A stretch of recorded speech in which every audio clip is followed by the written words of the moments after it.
গ্রামটার নাম কেউ ঠিক মনে করতে পারে না। মানচিত্রে নাম থাকলেও মানুষজন তাকে শুধু বলে ওপারের গ্রাম।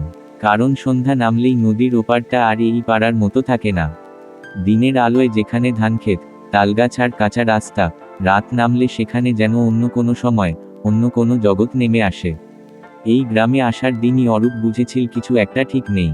অরূপ শহরের ছেলে, কলকাতায় বড় হওয়া, চাকরি করে, বাস্তববাদী। ভূত প্রেত, আত্মা, এসব সে গল্প ছাড়া কিছুই মনে করত না।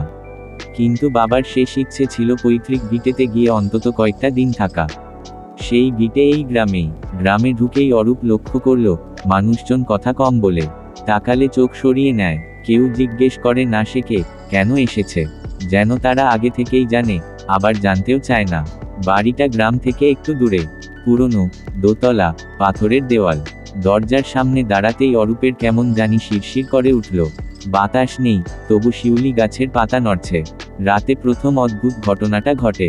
ঘড়িতে তখন প্রায় 12টা। অরূপ ঘুমোতে পারছিল না। হঠাৎ পায়ের শব্দ, ধীরে, খুব ধীরে, যেন কেউ খালি পায়ে মেঝেতে হাঁটছে। অরূপ উঠে বসে। শব্দটা ঘরের বাইরে। সে দরজা খুলতে গিয়েও থমকে গেল। কারণ শব্দটা থামেনি, বরং দরজার ঠিক বাইরে দাঁড়িয়ে পড়েছে। তারপর নখ দিয়ে কাঠে আঁচড়, করকর করে শব্দ, খুব ধীরে, খুব নিয়ম করে। অরূপ গলা শুকিয়ে গেল। সে কোনো শব্দ করল না। মিনিট 10 পর আঁচড় থামল। পায়ের শব্দ আবার দূরে সরে গেল। সকালে গ্রামবাসীকে জিজ্ঞেস করতেই সবাই এক কথা বলল, রাতে দরজা খোলা যাবে না। কেন, এই প্রশ্নের উত্তর কেউ দিল না। দ্বিতীয় রাতে অরূপ ভুল করে জানলার পর্দা সরিয়ে ফেলেছিল। চাঁদের আলোয় সে দেখল উঠোনে একজন দাঁড়িয়ে আছে। লম্বা, খুবই লম্বা, হাত দুটো হাঁটুর নিচে ঝুলে আছে। মুখ দেখা যাচ্ছে না, মাথাটা অস্বাভাবিকভাবে নিচু। লোকটা নড়ছে না। অরূপ চোখ সরাতে পারছিল না। হঠাৎ লোকটা মাথা তুলল।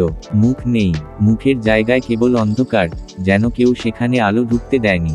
অরূপ পিছিয়ে গেল। দরজার দিকে তাকাতেই শুনল ফিসফাস। দরজা খুলো। কণ্ঠস্বরটা একসাথে অনেকজনের। সেই রাতেও সে দরজা খোলেনি। তৃতীয় দিন অরূপ গ্রামের সবচেয়ে বয়স্ক মানুষটাকে পেল, নরেন কাকু। তিনি একমাত্র কথা বললেন, তুমি বাবার ছেলে, তাই বলছি, এই বাড়িটা ছাড়ো। এখানে যারা থেকেছে, কেউ স্বাভাবিকভাবে যায়নি। অরূপ জানতে চাইল কি আছে এই বাড়িতে। নরেন কাকু দীর্ঘশ্বাস ফেললেন।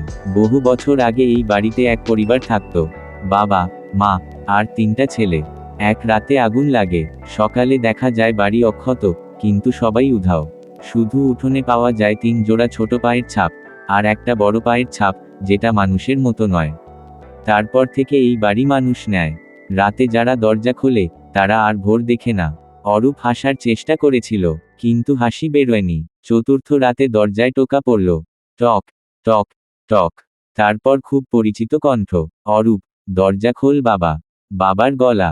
অরূপের চোখে জল এসে গেল। কিন্তু সে জানত, তার বাবা নেই। তবু হাতটা দরজার দিকে এগোচ্ছিল। হঠাৎ সে আয়নায় নিজের প্রতিফলন দেখল। প্রতিফলনে তার পেছনে কেউ দাঁড়িয়ে, খুব কাছে, লম্বা ছায়া, মুখ নেই।